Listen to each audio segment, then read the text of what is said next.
Kamusta sa ating mga kabisdak na job seekers dyan at naghahanap ng opportunity papunta po dito sa New Zealand? Sa kabila po ng recession ngayon dito sa New Zealand ay tuloy-tuloy pa rin po yung mga recruitment agencies dyan sa Pinas ng mga job hiring. Kaya for today's video po, isi-share ko na naman po sa inyo yung panibagong job opportunities. At meron pong 4 na positions at baka ikaw po ay isang qualified para sa role na to. At disclaimer lang po, hindi po ako part ng recruitment agency na to. Based lang po to sa kanilang posted description at gusto ko lang po makatulong sa ating mga kababayan dyan na makapag-apply sa legit at non-fee agency. Ito po ay no placement fee, no processing fee at no salary deduction. Ito po ay 100% legit at non-fee agency at ang agency po na to ay registered sa POAA at may valid license. Kaya sa job opportunities na to, ito po ay for manpower pooling.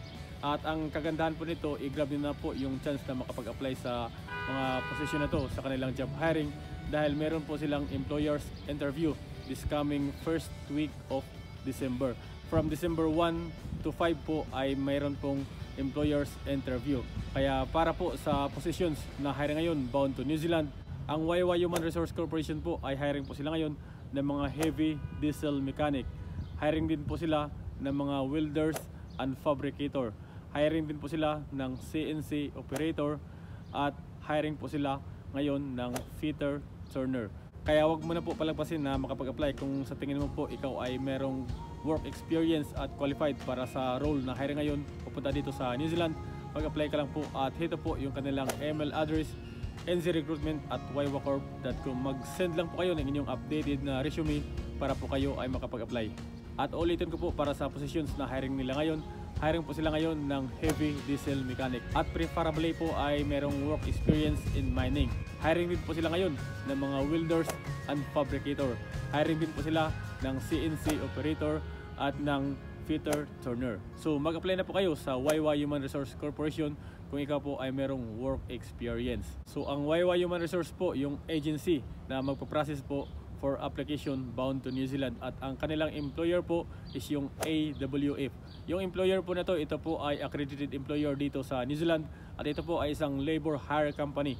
At across New Zealand po yung mga client ng company na to. So kung ikaw po ay interested na mag-apply at gustong mag-walk-in, ang YY Human Resource Corporation po ay located po to sa may General Luna Street sa may Paco, Maynila at ito po yung address ng agency if interested po kayo na mag-walk-in. At mas mainam po na makapag-apply na po kayo ngayon dahil sa kabila po ng recession, talagang nag-slow po ang New Zealand ngayon kahit nga po yung mga ibang companies ay nagkaroon ng redundancy. Yung iba naman nating kababayan ay nawalan po ng overtime. So medyo humina po talaga yung deployment ng New Zealand ngayon. Pero ito po kasi hindi lang po tong agency na to ang nag-hire ngayon, kundi kahit po yung ibang agency ay marami din pong mga job hiring ngayon papunta dito sa New Zealand. So sa tingin ko po, ito po ay preparation for early next year. Kaya mag-apply na po kayo sa mga job hiring ngayon papunta dito sa New Zealand. At sa mga kabisdak natin dyan na bago lang po sa aking channel, please consider subscribing po para ma-update po kayo sa mga latest job opportunities, mga latest job hiring, job vacancies, tips kung paano makapag-apply, work at life dito sa New Zealand. Dahil yan po ang malimit na sinishare ko po dito sa aking mga videos. Kaya i-hit mo na po yung notification bell para every time po na meron po akong video ay ma-update po kayo. Kaya sa ating mga kabisdak dyan na mag-apply, good luck po sa inyong application at sana po ay matanggap kayo. See you on my next video.